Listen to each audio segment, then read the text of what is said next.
How to make a spotlight on Snapchat. Hey everyone, welcome back to the channel. In today's video, I'll show you how to create a spotlight video on Snapchat. It's quick and easy, so without further ado, let's get started. So first, open the Snapchat app on your phone. And after opening it, simply tap on the play icon shown in the bottom right corner of the screen.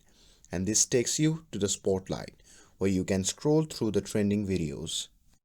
And now to create your own spotlight video, at the top right, simply tap on the paper icon with a plus in it.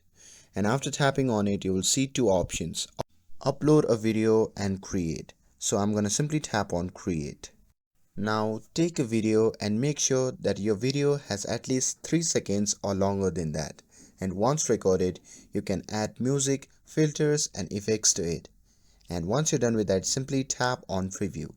Now tap on send to and make sure that spotlight is checked at top.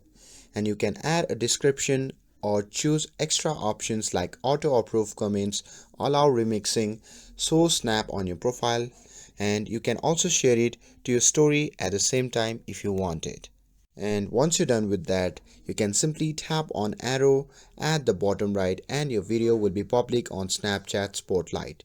And that's all there is to it with this. If you found this video helpful, then don't forget to like, share and subscribe to get updated for more videos. Thanks for watching and I'll see you in the next video.